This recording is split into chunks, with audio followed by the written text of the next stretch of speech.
یہ پروگرام ہی نہ بناؤ کہ تمہاری لڑائی ہو، اور فرمایا پھر اگر ہو جائے نا تو پھر صبر کے ساتھ مقابلہ کرو، پھر ڈٹ کے مقابلہ کرو، اور پھر یاد رکھو کہ یہ جو جنت ہے یہ تلواروں کے سائے میں ہے، جنت تلواروں کے سائے میں تمہیں ملے گی۔ پھر ڈٹنا سیکھو۔ پہلے تو بات یہ کہ تم یہ ارادہ ہی نہ کرو لڑائی، اور اگر کبھی ہو جائے وہ لوگوں کو بتاؤ کہ ہیں ہم پرامن لوگ، پر دین کے لیے کھڑا ہونا ہو تو پھر ہم سے زیادہ کسی کو کھڑا بھی نہیں ہونا آتا، پھر ہم سے زیادہ کسی کے پاس طاقت بھی نہیں۔ حضرت مولا علی شیر خدا رضی اللہ تعالیٰ عنہ کے زمانے میں کفر کے ساتھ ایک جنگ ہو رہی تھی، تو کافروں نے نا جاسوس بھیجے کہ یار پتہ تو کرو مسلمانوں کی تیاری کس طرح کی ہے۔ تو جاسوس واپس جا کے کہنے لگا سمجھ کوئی نہیں آئی ان کی، وہ تو راہب قسم کے لوگ ہیں، صوفی قسم کے لوگ ہیں، وہ تو کٹے ہوئے ہیں دنیا سے، مسلوں پہ بیٹھ جاتے ہیں، رات کو تو لگتا ہے دنیا سے تعلق ہی کوئی نہیں، لیکن سویرے اٹھ کے میدان میں تلوار لے کے نکلتے ہیں تو لگتا ہے ان سے بڑا مجاہد ہی کوئی نہیں۔ یہ عجیب لوگ ہیں کہ رات کو مسلح پہ بیٹھے ہیں تو لگتا ہے کٹ گئے دنیا، یہ صوفی لوگ ہیں، درویش ہیں۔ یہی مسلمان کی شان ہے، ہو ہلکا یاراں تو برے شم کی طرح نرم، رزم حق و باطل ہو تو فولاد ہے مومن، ادھر آ ستمگر ہنر آزمائے تو تیر آزما، ہم جگر آزمائے، ہم تجھے اپنا حوصلہ بتاتے ہیں کتنا، دیکھ ہمارے حوصلے سے ٹکرا کے دیکھ یہ کتنا طاقتور اور مضبوط ہے۔ تو عزیز بھائی، اگر زندگی میں آپ کو صبر کرنا آ گیا، میں بڑے دنوں سے یہ عنوانات بیان کر رہا ہوں، اور آج تو خصوصی طور پر رمضان شریف کے اس جمعے میں اپیل کرنا چاہتا ہوں آپ سے کہ کمزور باتیں کرنی چھوڑ دیں، مایوسی کے جملے اپنی زندگی سے نکال دیں۔ ہم مسلمان ہیں، آپ بیمار ہو گئے ہیں تو یہ بھی خدا کا فضل ہے، گناہ معاف ہوں گے۔ اگر اللہ تعالیٰ نے فقیر بنا دیا، غریبی آ گئی ہے تو یہ بھی فضل ہے، امیروں سے پہلے جنت میں جائیں گے۔ اگر اللہ تبارک و تعالیٰ نے کسی جگہ آپ کو مکان نہیں دیا اور دوسرے کو دے دیا ہے تو آپ وہ لوگ ہیں جو عظیم سنت ادا کر رہے ہیں سیدنا بلال حبشی کی۔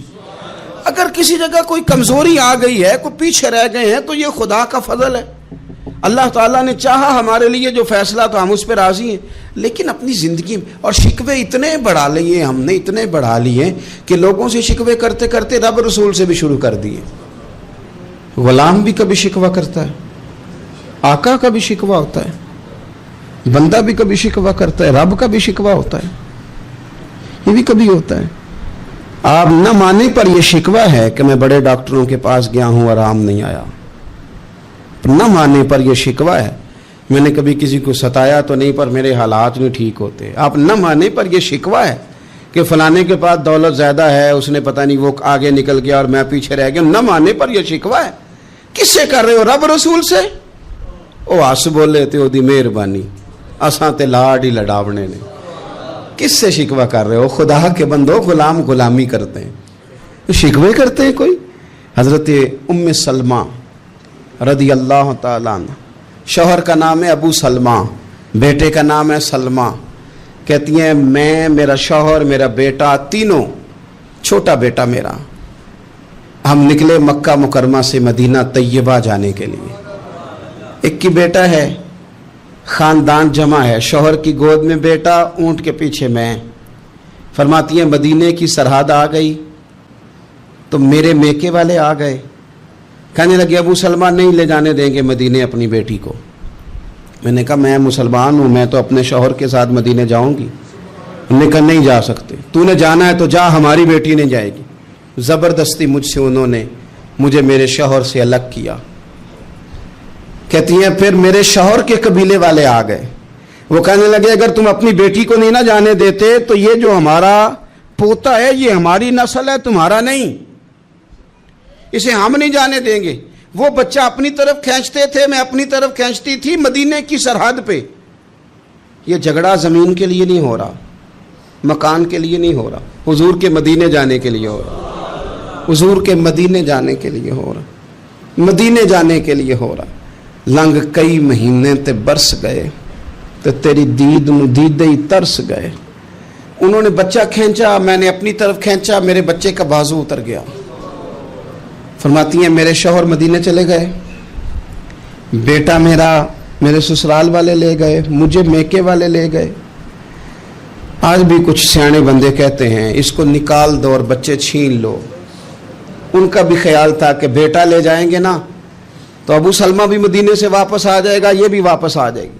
او یار, اتنا بڑا بھی ظالم کوئی نہیں ہوگا جو ماں باپ سے بچے جدا کرے. فرماتی ہیں کہ وہ لے گئے چھین کے, میں میکے چلی گئی. لوگ روٹی کھاتے تھے, میرے حلق سے نہیں گزرتی تھی. زمانہ سویا کرتا تھا, میں سو نہیں پاتی تھی. بیٹا کہاں, شوہر کہاں, میں کہاں. ام سلمہ کتنی دیر تکلیف کاٹی. جناب ام سلمہ کہنے لگی لوگو 1-2 دن نہیں, پورا سال بیت گیا, پورا سال. پر جے سونا ہی میرے دکھ وچ راضی, جے سونا ہی مارو مارو مینو مار مکاؤ, میں کوئی عذر نہ پیش لے آواں, او جے سونا ہی میرے دکھ وچ راضی, پھر سکھ نو چلے ڈاواں. فرمایا سال بیت گیا. لوگ صبح اٹھ کے کام کاج پہ لگ جاتے, کپڑے بدلتے, ڈیوٹیاں کرتے, اور میں سویرے اٹھ کے اس جگہ آ جاتی جہاں میرا شوہر اور میرا بیٹا بچھڑا تھا.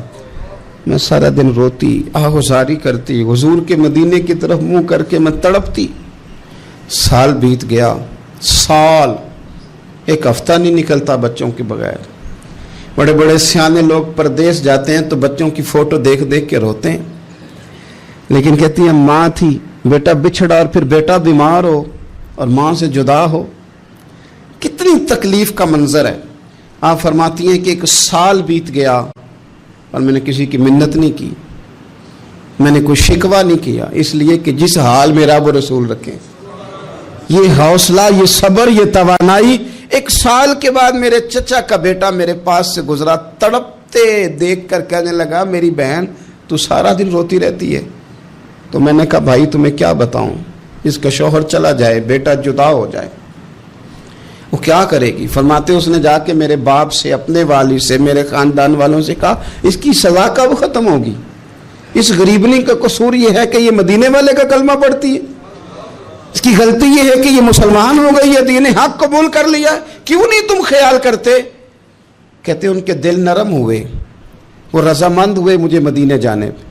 پھر اس نے کوشش کی میرے سسرال پیغام بھیجے, کب بس کرو, اور بچہ تو چڑیا کا جدا ہو جائے تو وہ تڑپا کرتی ہے, اور تم نے ایک جیتی جاگتی ماں کا بیٹا جدا کیا ہے. وہ بھی نرم ہوئے, رب نے اسباب بنائے, میرا بیٹا مجھے ملا.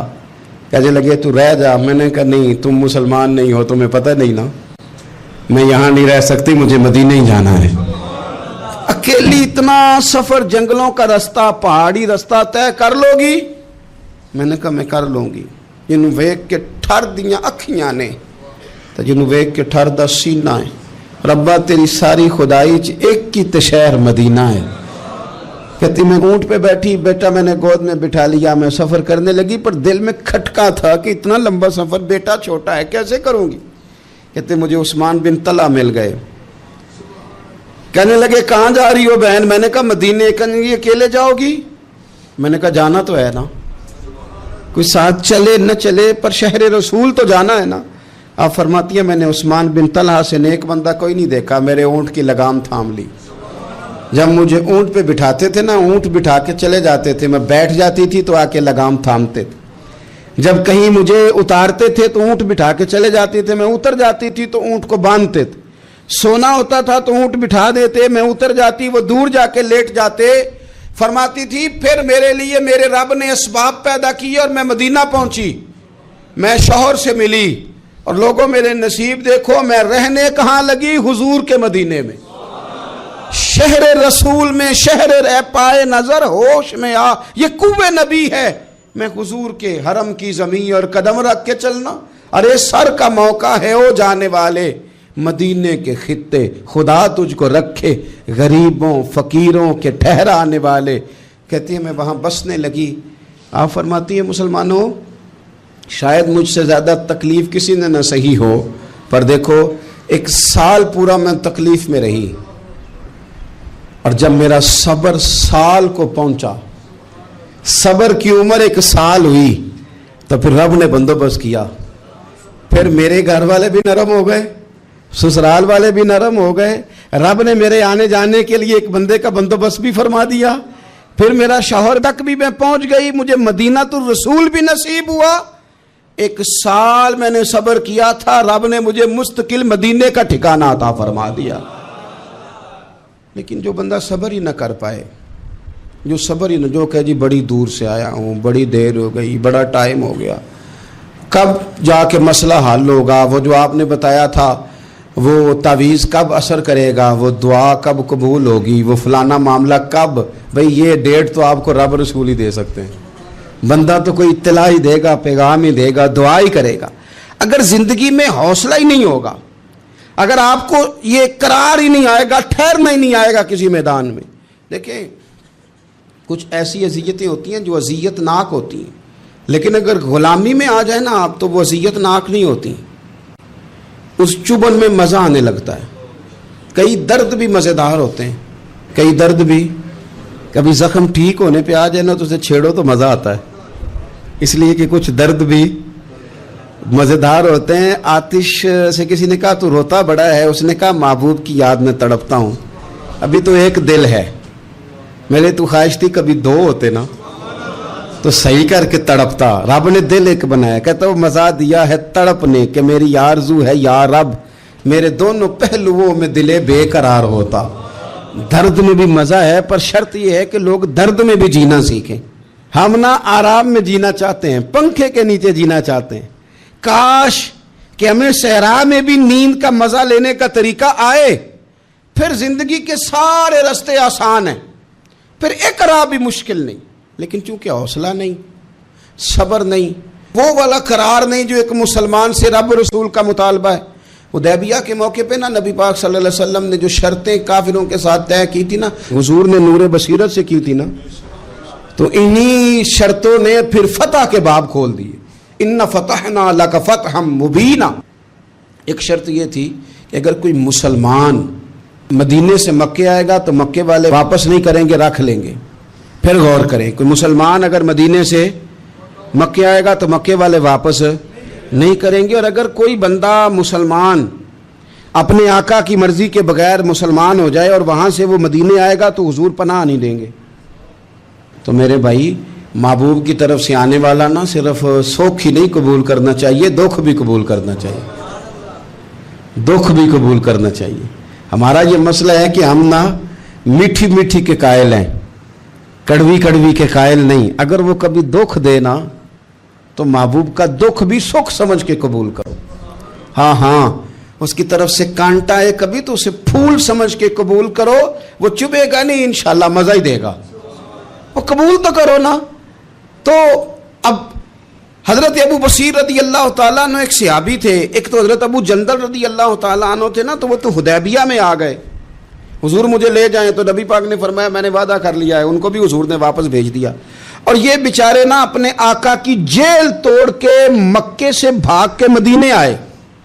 یا رسول اللہ مجھے قبول کر لے, میں بھاگ آیا ہوں, وہ بڑا ظلم کرتے ہیں, مارتے ہیں, تکلیف دیتے ہیں. وہ آئے تو ادھر سے نا اس کے مالک نے 1-2 بندے بھی بھیج دیے رکا دے کے کہ یا رسول اللہ آپ کا تو وعدہ تھا کہ آپ بندہ رکھیں گے نہیں. یہ آئے اور رکا بھی آ گیا. اب ذرا منظر کو سمجھیں. ہمارا تو یہ مسئلہ ہے کہ کہتے ہیں کہ میری 99 باتیں مانی ہیں, ایک نہیں مانی, لہذا میرا تعلق ہی کوئی نہیں. لیکن یہاں کیا کیفیت ہے, بندہ رو رہا ہے, تڑپ رہا ہے, حضور میں مار سے بچتا ہوا آیا ہوں, جیل توڑ کے آیا ہوں, مجھے قبول کر لیں. ادھر رکا آ گیا کہ آپ کا وعدہ تھا رکھیں گے نہیں. اب یہ کتنا مشکل مسئلہ ہے, لیکن رسول پاک علیہ السلام نے فرمایا ابو بصیر میں نے وعدہ کیا یار تجھے واپس جانا پڑے گا. ہوئے ہوئے ہوئے. لوگ تو کہتے ہیں نا کہ وہ پیر صاحب نے کہا تھا تو میرا کام نہیں ہوا, لہذا میری بیعت ہی گئی, چھٹی ہو گئی. ماحول ہی بڑا عجیب ہے. حضور نے فرمایا واپس جا, لیکن جے کر یار دے نام دا ملے مینا, پھر انہوں چولی پا لئیے مینے نو پنجے سٹیے نا. جے کر یار دے نام دا, سامنے والے نے تانا سمجھ کے دیا تھا پر یار کے نام کا تھا نا, اس نے کہا لا صحیح سونے کے نام کا ہے نا, تانا ہوا تو کیا ہوا. جے کر یار دے نام دا ملے مینا, انہوں چولی پا لئیے پنجے سٹیے نا. تے جے کر یار دے نام دی ملے سولی, پھر جھوٹا جھوٹ لئیے تے پیچھے ہٹیے نا, جھوٹا جھوٹ لئیے.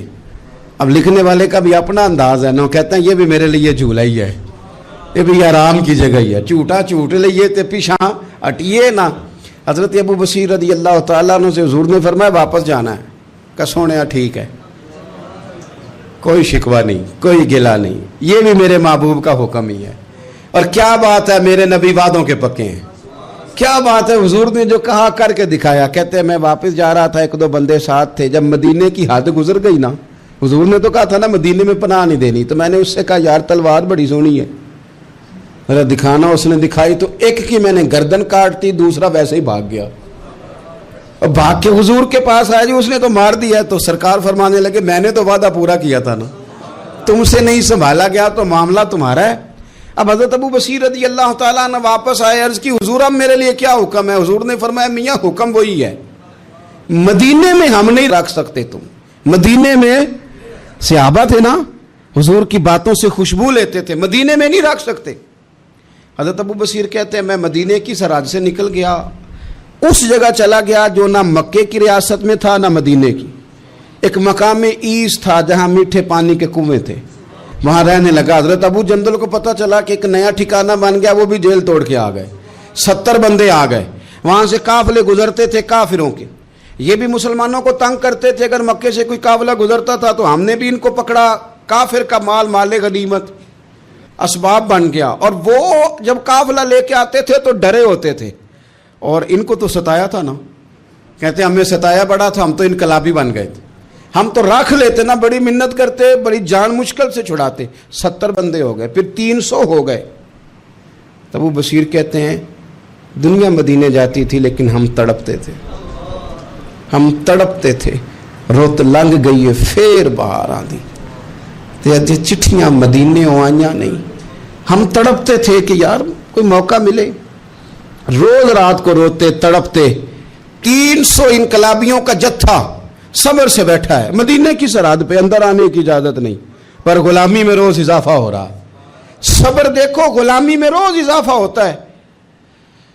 تنگ آ گئے کافر، پہلے بڑی ڈینگیں مارتے تھے کہ دیکھو ہم نے کیسی شرط منوائی ہے، کیسی شرط منوائی ہے کہ ان کا بندہ آئے گا تو ہم واپس نہیں کریں گے، ہمارا جائے گا تو انہیں کرنا پڑے گا۔ پھر اتنے تنگ آئے کہ خود آ کے کہنے لگے حضور مہربانی کریں، یہ شرط تو ختم کرے نا، اور ان 300 کو تو مدینے بلائیں، مہربانی فرمائیں۔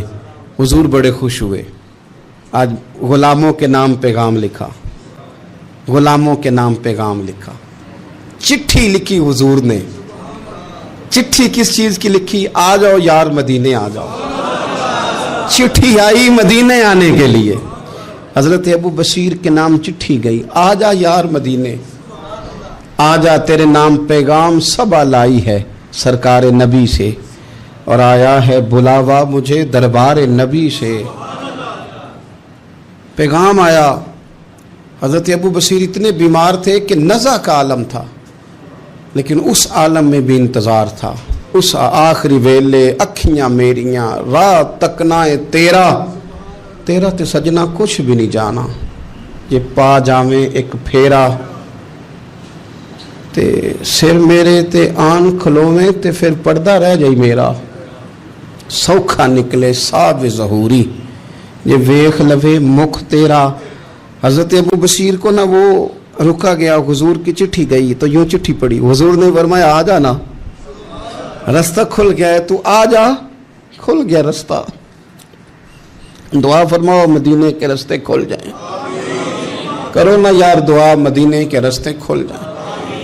کچھ ایسے ہیں جنہوں نے سارے دکھ سنانے ہی مدینے جا کے ہوتے، کچھ لوگ ایسے ہیں جن کے دل اور کلیجے پھٹنے کو آ گئے، دعا کرو رستے کھل جائیں۔ حضور نے فرمایا آ جا تیرا راہ کھل گیا۔ حضرت ابو جندل کہتے ہیں میں سرانے کھڑا تھا، حضرت ابو بصیر کے خط پڑھا، مسکرائے، اشارے سے کہنے لگے کہ دیکھ میرے نبی کا خط ہے، حضور کی چٹھی میرے نام آئی ہے، پڑھنا۔ میں نے بھی پڑھی، پہلے روئے، پھر کلمہ پڑھا، پھر میرا ہاتھ تھاما، روح ہی پرواز کر گئی، ہمیشہ کے لیے، ہمیشہ کے لیے۔ وہ ظاہری جسم کے ساتھ تو مدینے نہ پہنچے، پر قبر میں گئے تو مدینے والے کی زیارت نصیب ہو، قبر میں حضور کی زیارت نصیب ہو گئی، قبر میں۔ حضرت ابو جندل کہتا ہے میں نے جنازہ پڑھا، اور اسی مقام پہ جہاں انہوں نے انتظار کیا تھا نا،